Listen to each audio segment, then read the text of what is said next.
In this video, I'm going to teach you the top strategies that you can implement today in order to cut fat and lose weight. It's that time of year again where a lot of people are trying to cut down on their belly fat and lose some weight.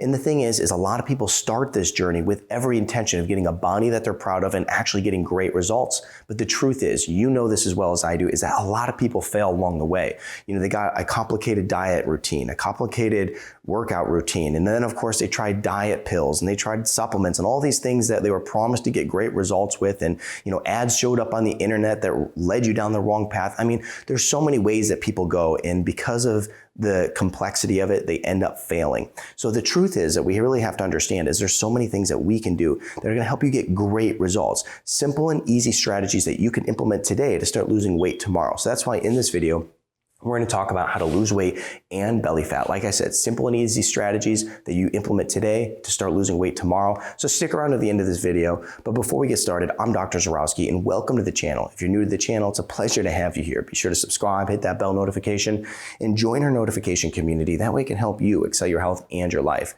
Now, let's go ahead and talk about the first strategy here. Now, the first strategy is going to be putting yourself into a calorie deficit. This is one that people really have a big interest in and one that people ask me about a lot.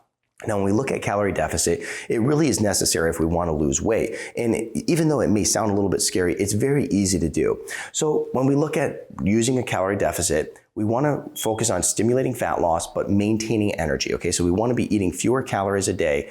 But the thing is, we don't want to eat too little. The thing is that many people do when it comes to calorie deficit, they go on a crash diet and they're fatigued. And the reason they're fatigued is because they're eating way too few calories. They potentially are going to crash their metabolism. And the other thing is they're going to lose a lot of muscle mass along the way, which most people are not trying to lose. So we want to, like I said, stimulate that fat loss, maintain the energy. We want to ideally be between a 300 and 500 calorie deficit. Okay, I've heard of people going on 1,000 calorie deficits.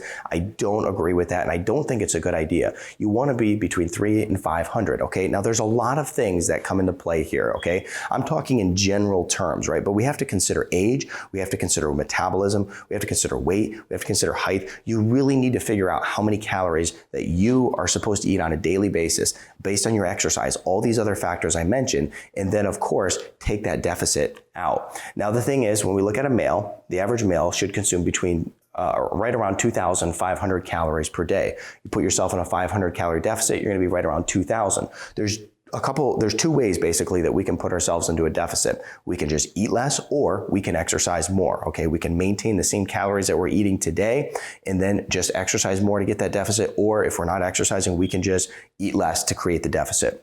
Average female is going to consume around 2,000 calories a day. You're going to want to be right around 1,500 calories if you want to hit that 500 calorie deficit. And it's estimated that on average, if you're hitting a 500 calorie deficit every single day of the week, you're going to lose about 1 pound of fat per week. And that's pretty significant. Okay. So the calorie deficit is something that is very powerful when it comes to weight loss. Like I said, we don't want to go on a crash deficit to where we're messing up our metabolism. We're just fatigued. We're losing muscle mass. We got to be really careful with that. And we have to do it correctly. Find an online calculator that you're able to actually figure out the amount of calories you're eating on a daily basis, how many you're supposed to have, and then add that deficit in. And we'll talk more on strategies on how to actually efficiently add that deficit in, but also go in and make sure that we're not losing muscle mass. Stick around to the end of this video.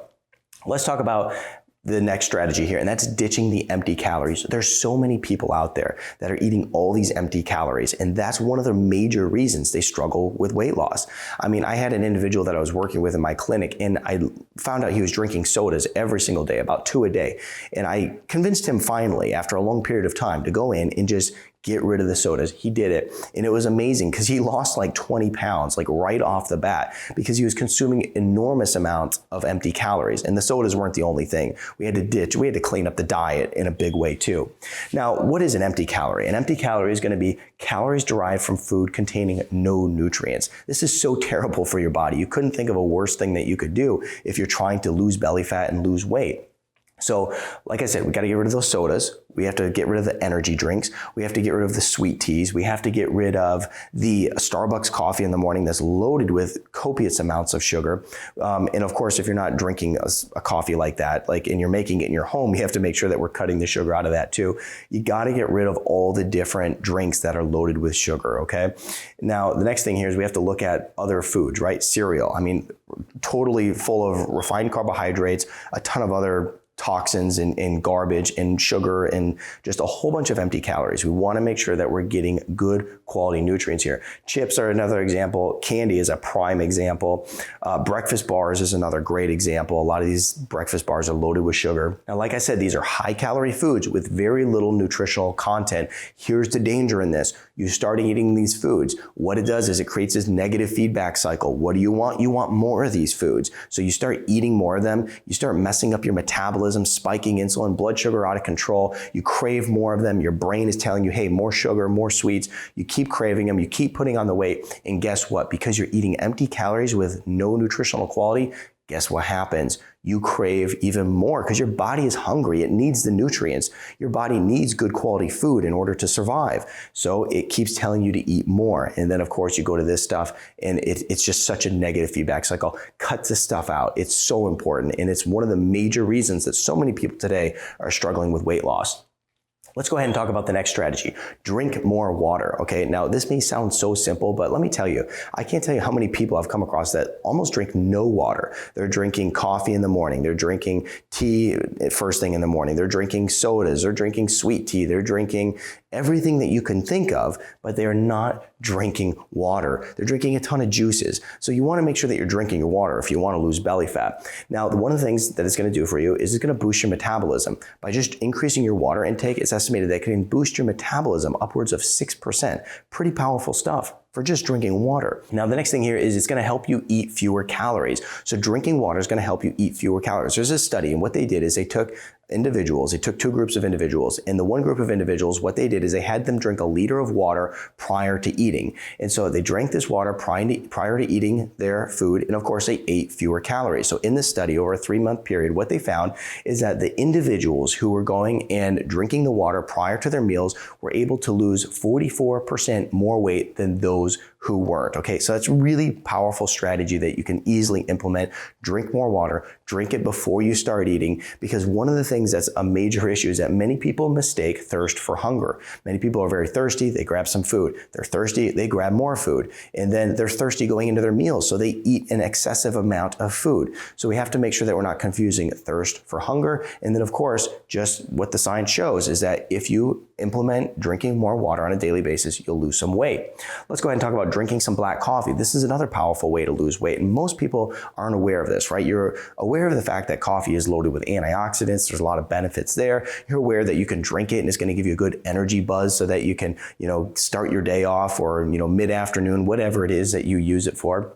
Now, the other thing it's going to do for you is going to help boost your metabolism between 3 and 11%. Pretty powerful for some just drinking coffee. That's great.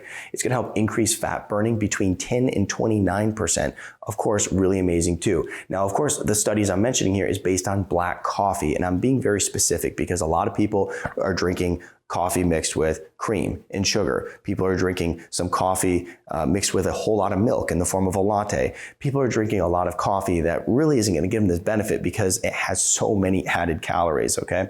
So we want to make sure that we're just looking at this and understanding that it's based on black coffee. Of course, if you want to add in some stevia, some natural sweeteners, some erythritol, that kind of thing, that's a whole different story. But for the most part, stick to black coffee. And of course, organic is always best. Here's the other thing that we have to understand about coffee. It's highly sprayed with pesticides, herbicides.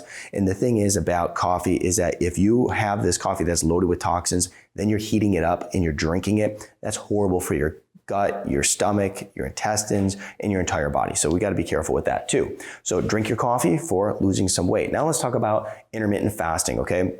Intermittent fasting, as you know, is so powerful when it comes to weight loss. I talk about it all the time because I think it's just such an easy strategy that you can easily implement, and it's effortless. And so that's why I want you to implement it. Now, when we look at intermittent fasting, if you're not familiar with it, by the way, I'll put a link in the description below. I do this whole like 30-minute video just teaching people on it front to back. So be aware of that. And it's in the description below if you need that. So it's effective for a calorie deficit. And one of the things I had mentioned when we were talking about calorie deficits, I wanted to teach you how to do it without losing the muscle mass. Here's how you do it. So when we look at intermittent fasting in general, you're not supposed to utilize it in order to put yourself into a calorie deficit, right? You're supposed to utilize it and maintain the same calories you were already eating. So when we look at intermittent fasting, the thing is if you're trying to lose weight and utilize a calorie deficit, intermittent fasting is a powerful way to do this. And so with intermittent fasting, you tend to naturally eat a little bit less, and it makes it very effortless to find that deficit with it. So if you want to put yourself in that 500 calorie deficit, definitely use intermittent fasting as your friend here, because it's going to make it easy.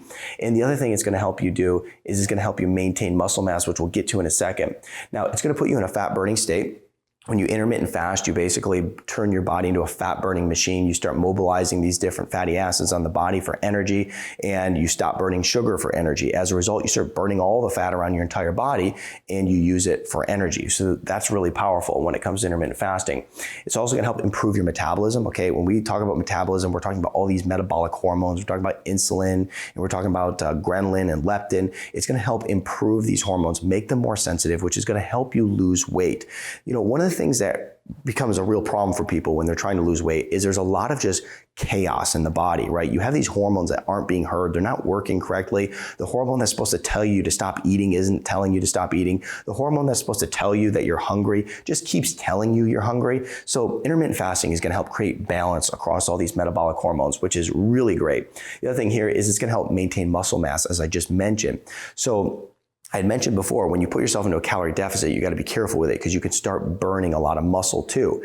Now, when you're utilizing intermittent fasting, it's really cool because you're going to maintain that muscle mass. So when you're fasting, you preserve muscle but burn fat. This is why so many fitness gurus really love this, because they're able to easily, live an enjoyable life, eat a lot of great food, and they're also able to maintain that muscle mass and then constantly put themselves into a fat burning state. It's a win-win across the board. So really great for that. And I want to mention here, it's very important to do a quality diet when you're intermittent fasting. I mean, I've seen it where there's the person who's, using intermittent fasting as a crutch in order to eat a lot of junk food, but still maintain a pretty lean figure.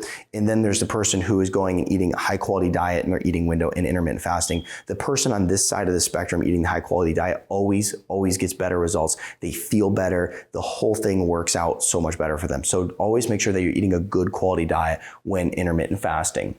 Next here is probiotics. Probiotics are really powerful when it comes to weight loss. A lot of people don't talk about this, but there's tons of emerging research over this topic over the past many years. Now, these two lactobacilluses right here are found in yogurt. And what they found is people were able to increase their fat burning by 4% by just eating yogurt with these two lactobacilluses in it. Okay, of course, we're not talking about sweetened high sugar yogurt. We're just talking about good plain yogurt. And so these probiotics right here are really great for burning fat. Now, this particular lactobacillus has some really powerful results that it has shown to work with here. And what they found is that over a 6-month period, they took a bunch of women, and what they found is that the people who were consuming this particular probiotic were able to lose 50% more fat than the placebo group, okay? So this particular lactobacillus is powerful. Now, let me tell you this. Across the board, probiotics are very beneficial when it comes to weight loss. So that's why we always want to make sure that we're adding in probiotics on a daily basis. So one of the things you can do is, of course, eat probiotic-rich foods. We're thinking like sauerkraut. We're thinking a lot of cheeses have probiotics in it. Kimchi. We want to look to things like kombucha that has a lot of great probiotics in it as well. And so looking at these probiotics, we can implement them by eating them and drinking them, but we also can go in and supplement with them as well. I'll put a link in the description below to a particular probiotic that I use that helps people lose weight and is also clinically proven to just improve your overall health, your gut health, your immune health, the whole deal.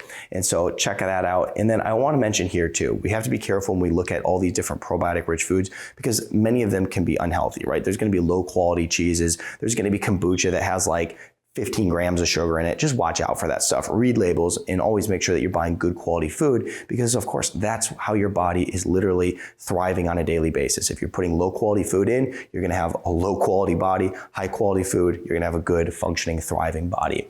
Let's go ahead and talk about increasing your sleep. Okay, this is really powerful when it comes to weight loss.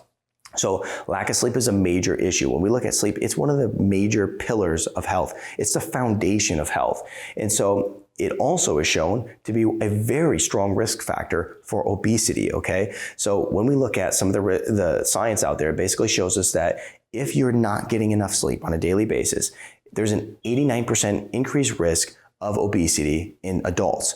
And in children, there's a 55% increased risk in obesity, okay? So sleep is a major risk factor. I mean, what it does to your hormones, of course, you're not even gonna feel good, but what it does to your hormones and what it does for weight gain and what it does for increasing your appetite and causing you to overconsume calories, I mean, it really turns you into a huge mess. So we have to make sure that we're always working to improve your sleep. I'm a big fan of tracking your sleep. Now, I talk about utilizing trackers all the time. I use things like a BioStrap. I use an Oura ring. This is a ring right here that tracks my sleep. I mean, there's so many different things that you can use to track sleep. And if you don't want to get into the different gadgets and you don't have any of these watches or whatever, you can, of course, go and journal your sleep, okay? Journal your sleep and just write down how you felt. Like when you woke up, were you energized? Were you able to get out of bed early?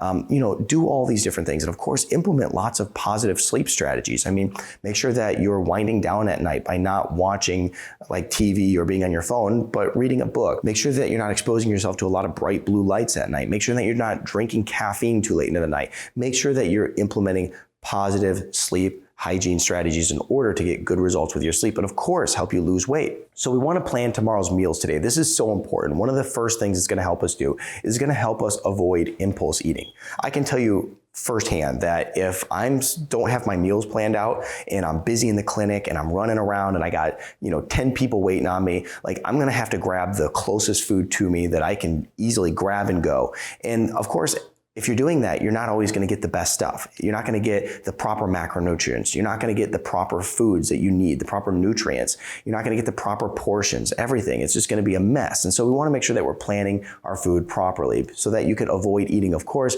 the impulse grabs that you don't want to be eating. The other thing that we want to do when we talk about meal planning is we want to make sure that we're thinking meat and vegetables. Okay, a lot of people goes, well, what am I supposed to eat? I'm trying to lose weight. What should I start eating? Think meat and vegetables, okay? Looking in this right here, we got vegetables, we got some asparagus, we got some salmon, we have some carrots over here. I mean, we want to be thinking meat and vegetables for the most part, protein, vegetables. And so stick to that as a rule of thumb, okay?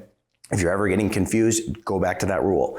Now, the next thing we want to do is we want to utilize meal planning because it's going to help us plan proper portions, okay? So a big problem for a lot of people is portion control. They just start eating and they just keep eating and they keep eating and they don't really have a clue how much they ate, what kind of macronutrients they were supposed to eat. They didn't count anything. And then of course they just ate 500 calories more than they were supposed to when they were planning on going to a 500 calorie deficit. So we want to make sure that we portion here so that we can make sure that we're staying in the proper macronutrient ratios and the proper calorie ratios that we want to be in on a daily basis. Now, the other thing about this is going to save time and money. You're not out there running to the grocery store, running to the food places, paying high dollar for food. And then of course it's saving time because you're just meal prepping at the beginning of the day, the beginning of the week, whatever it is, and you're not thinking about food all day long. Now, one of the things I wanted to mention here is we want to avoid packing foods in plastic whenever possible. It's not good to store our food in plastic. Think of like a stainless steel lunchbox or of course a glass container as well. Now let's go ahead and talk about committing to exercise. This is so important because a lot of people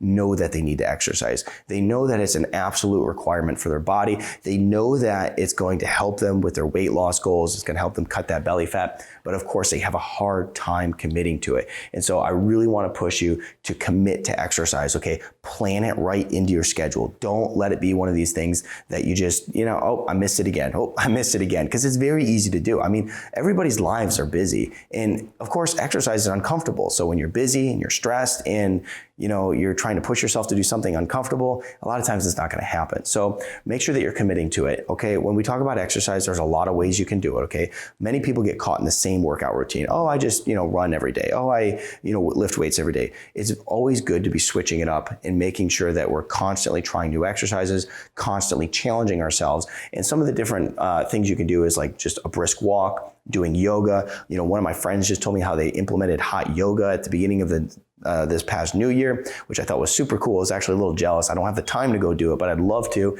So yoga, weightlifting is great for weight loss, running, endurance training, high intensity interval training is incredible for weight loss. It's one of the best ways that you can really start burning some fat off your body. And then of course, when we talk about exercise, like you can do it in the home, you can go to a gym, whatever is most comfortable for you. I find that some people are more committed when they do it at home. Some people are more committed when they go to the gym. And so whatever one is best for you, then go with it. Maybe sometimes switching up and doing home and gym here and there is going to be a good route. You just have to figure out what works best for you. Back in the day, I used to be so rigorous with my workout routine. I mean, like it was so strict. And then, finally with just having kids and a family and a lot of things coming up all the time, I kind of loosened up on a little bit. And you know what? If I can work out at home, I do it. I work out in the gym, I can do it. If I just can't do it at all because of just complete stress, I at least try to get a good brisk walk in, do some yoga with my kids, whatever it is. I always try to get a workout in. But of course, make sure that you're allowing your workout routine to really fit you well. Okay. Don't be so strict that you're creating failure in your life. Now, the other thing I want to mention is that, like I said before, we want to make sure we're planning it into our daily schedule so that it's something we are not missing. It's so important. If you got to get up at 5:30 a.m. to do it, then do it. If you're doing it after work, make sure it's fit right into your schedule. Put it on the schedule so that way you're not missing it. Give this video a thumbs up and share it with your friends. A lot of people need these weight loss strategies, and put in the comment section here below how you utilize these strategies in your life. And of course, share with me one of your best weight loss tips. I'd love to hear it. And check out this video over here that's going to really help you skyrocket your weight loss. And when it comes to going and losing weight with intermittent fasting, just understand it's different for everybody.